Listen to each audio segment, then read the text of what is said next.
कथाकार गुरुप्रसाद मैनालीद्वारा रचित शहीद शीर्षकको कथा।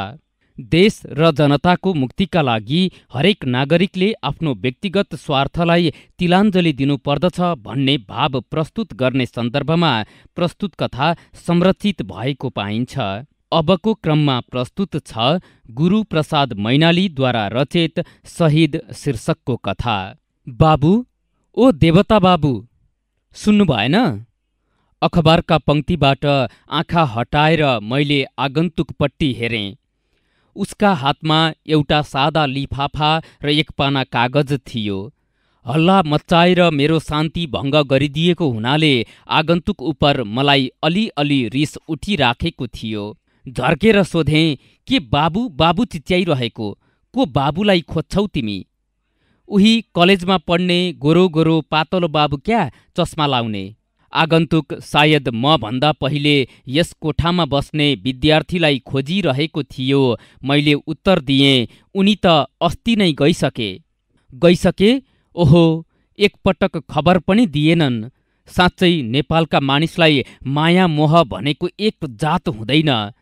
अब लौ मेरी डल्लीलाई खत कसले लेखिदिन्छ? मैले उत्सुकतापूर्वक सोधेँ, को डल्लीलाई चिठी लेखाउँछौ? रामकी आमालाई। को रामकी आमा? आगन्तुकले आँखा झिम्क्याएर आफ्नो अट्टहासले कोठा घन्काउँदै भन्यो, मेरी स्वास्नी क्या, रामकी आमा। अब त बुझ्नुभयो? एक छिनपछि आगन्तुकले हातको कागज र लिफाफा मतिर लम्काएर भन्यो, अच्छा बाबु, तपाईँ नै लेखिदिनुहोस्। मलाई कसैको चिठी सिठी लेख्ने फुर्सद छैन। वाह, फुर्सद छैन? यो त गजबको कुरा गर्नुभयो। देवता बाबु कतिजनाको चिठी लेखिदिन्थे थाहा पाउनुहुन्छ? सहरमा आधाभन्दा बढ्ता कुल्ली कबाडी दरबान रिक्सावाला नेपालीहरूको चिठी उनै लेखिदिन्थे। बिरामी हुँदा ओखती मुलो गराउँथे। कतिजनालाई नोकरी लगाइदिन्थे। कैयौं बेखर्चीलाई खर्च दिएर पाल्थे। के गर्नु, उनी 2 वर्ष बसिदिएको भए नेपालीहरूको ठूलो उपकार हुने थियो। उनलाई फुर्सद हुँदो हो, लेख्दा हुन्। मसँग अर्काको चिठी सिठी लेख्ने त्यस्तो फाल्तु टाइम छैन। आगन्तुकले ठूला ठूला आँखा तुल्याएर टाउको हल्लाएर भन्यो, वाह, एउटा सानो चिठी लेखिदिने टाइम छैन। साँच्चै आजकलका तपाईहरू पढे लेखेका मानिसहरूले दया माया भन्ने कुरालाई ठ्याम्मै बिर्सिदिनुभयो बा यो त बडो दुःखको कुरा हो। एक छिनपछि आगन्तुकले आँखा झिम्क्याएर उही अट्टहासका साथ भन्यो, अच्छा, पैसा लिनुहुन्छ? कति दिन्छौ? पैसा सैसा मसँग 1 कौडी पनि छैन। तपाईँ नेपाल फर्कने बेलामा आफ्नो रिक्सामा राखेर स्टेसनसम्म पुर्याइदिउँला भन्नुहोस्, मन्जुर छ? पक्का? बिल्कुल पक्का साहेब। वीरबहादुर कसैलाई धोका दिन जान्दैन। आगन्तुकका हातबाट कागज लिफाफा लिएर उसले भने बमोजिम चिठी लेखिदिए।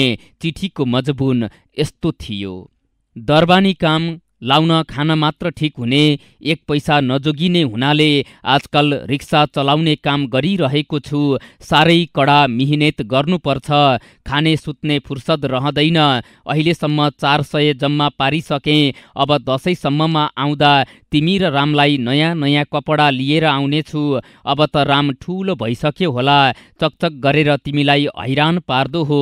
सडकमा साना साना केटाकेटी खेलेको देख्दा मलाई रामको झझल्को लाग्छ। यति टाढा परदेशमा खाली तिमीहरूको मायाले बाँचिरहेको छु, इत्यादि।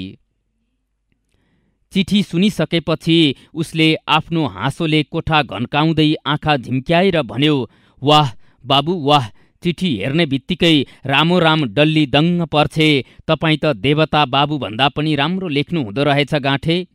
सत्य, अब 15 दिनमा सारा कुल्ली दरबानहरूले घेरेनन् भने मलाई भन्नु। मैले हाँसेर भने, हो, रिक्सा त हाँकिरहेकै छौ, अब चिठी लेख्ने कुरो पनि घण्टा बजाएर सबैलाई सुनाउँदै हिँड्नु। अनि उसले एकछिन भित्तापट्टि हेरेर लामो सास फेरेर भन्यो, मैले कसैलाई सुनाउनु पर्दैन बाबु।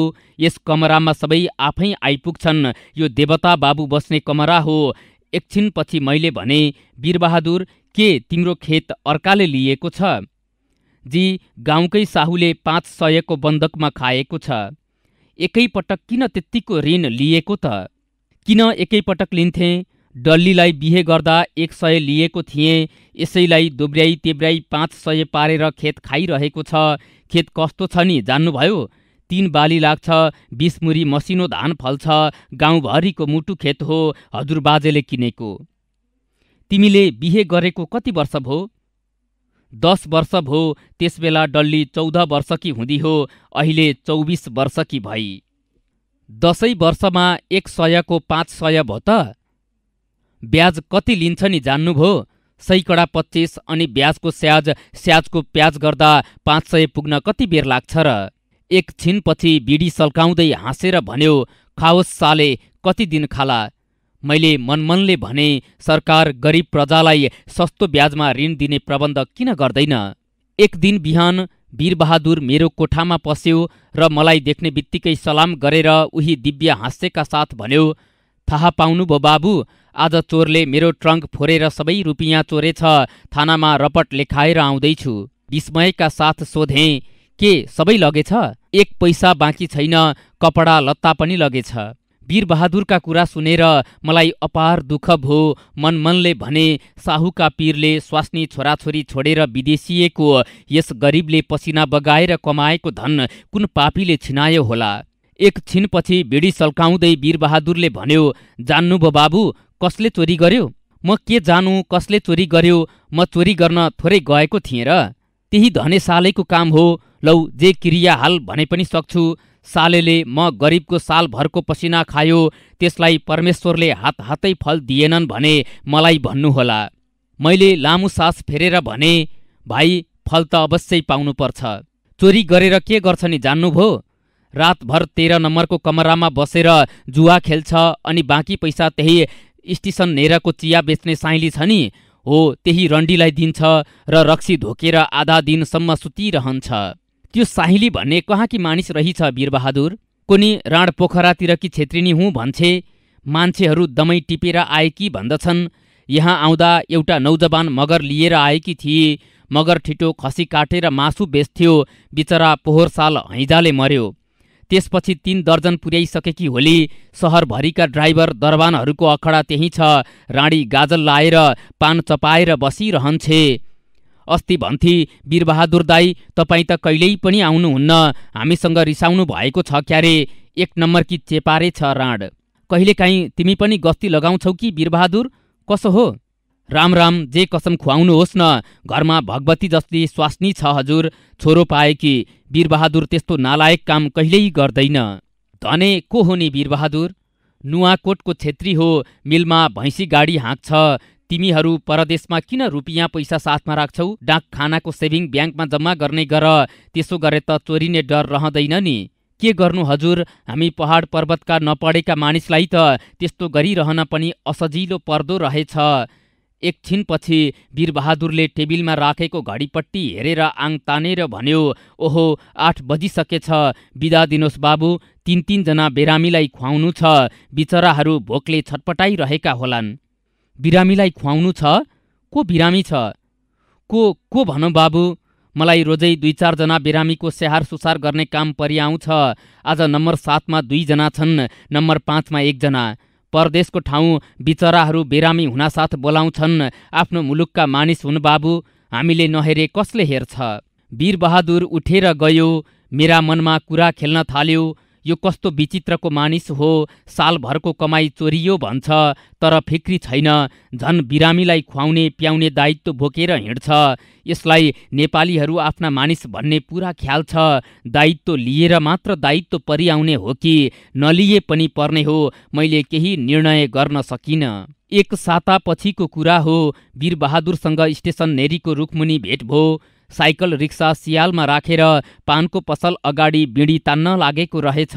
मलाई देख्न साथ अग्लो हात उठाएर सलाम गर्यो र उही आफ्नो दिव्य हास्यका साथ भन्यो, थाहा पाउनुभयो बाबु, धनेसाले गिरफ्तार भयो। हिजो राति ट्रेनबाट 1 जना नेपाली मुसाफिरको कुम्लो टिपेर भाग्न लागेको रहेछ।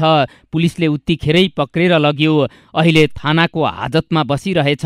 अब बजिया 3 वर्ष जाकिएन भने मलाई भन्नुहोला। हाजतमा भएको तिमीले खुद देख्यौ? खुद थानाबाट सरासर आउँदैछु। के खुसी लागेर हेर्न गएको त? नाइ बाबु, त्यो पापी थुनिएकामा के को खुसी लाग्नु? दरोगा साहेबलाई पुर्याउन गएको थिएँ। बजिया हातमा कम्बल ओढेर हतकडी लगाएर झोक्रिएर बसेको रहेछ।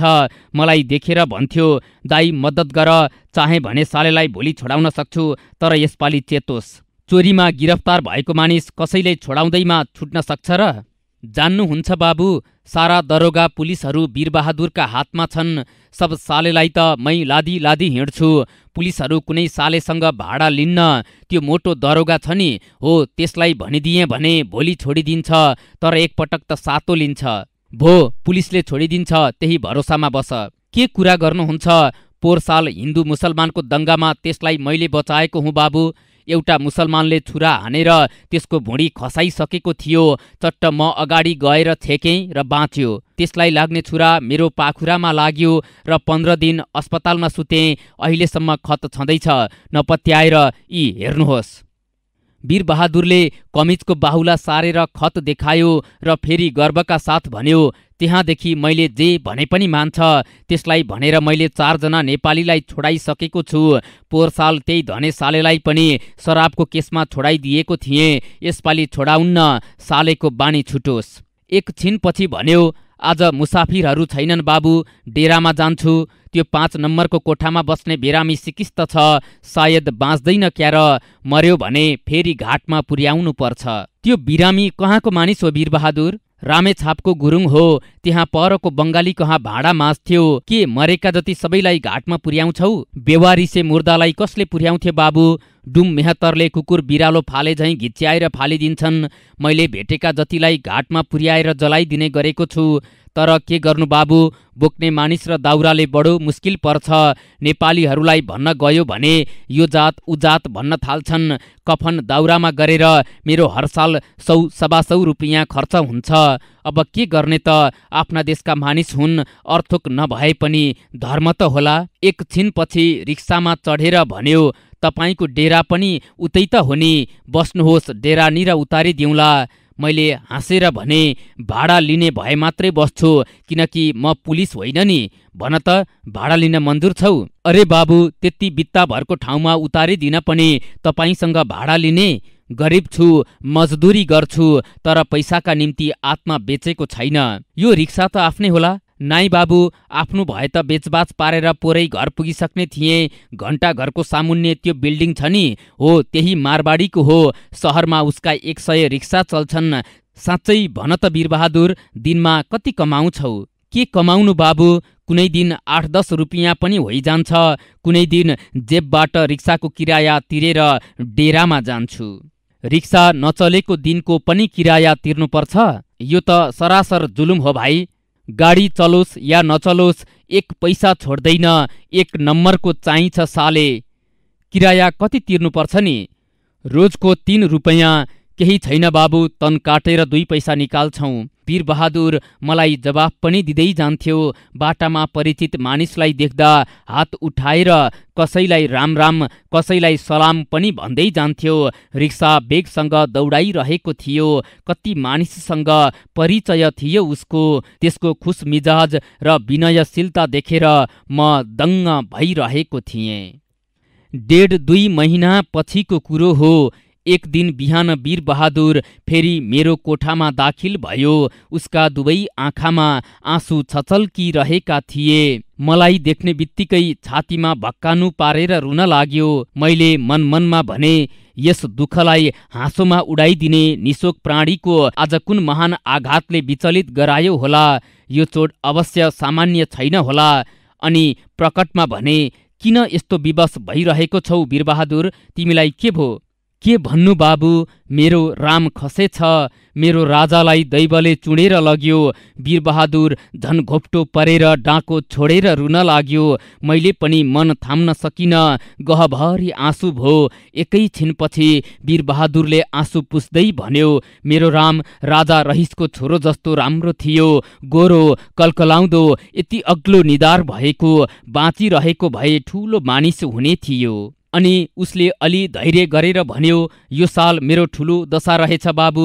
भएभरको कमाई चोरले लग्यो। आज छोरो मरेको चिठी आयो। उता डल्ली रोएर मर्न लागेकी होला। भर्सेला परोस् साहु साहु, म भोलि घर जान्छु हजुर।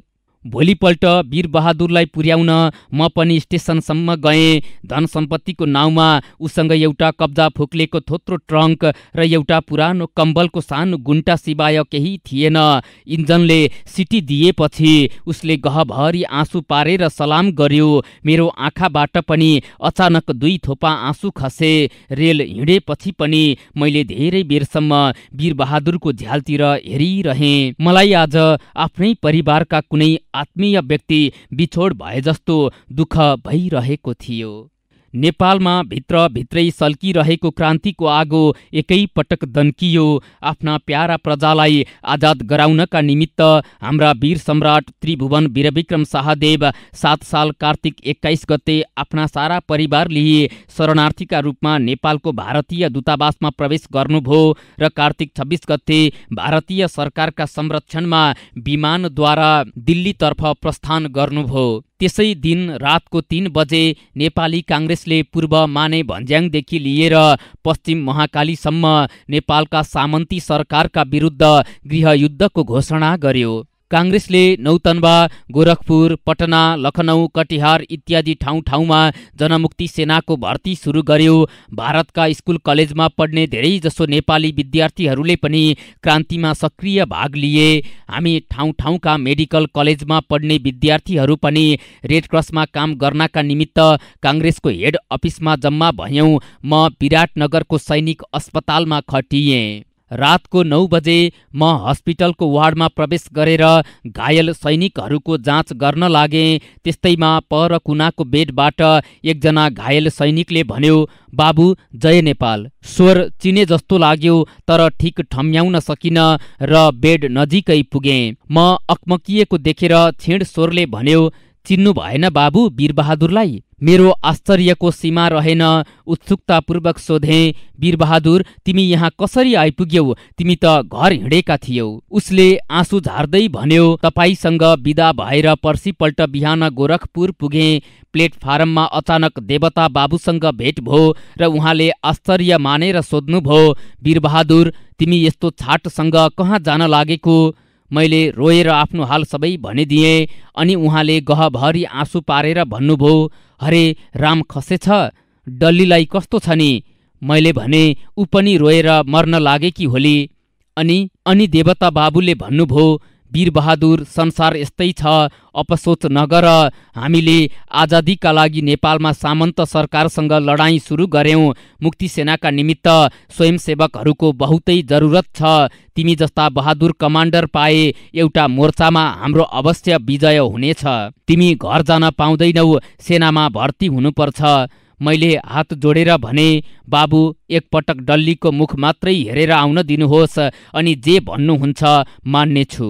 अनि उहाँले भन्नुभयो, हेर वीरबहादुर, तिमीलाई यो कुरा सुनेर दुःख लाग्ला।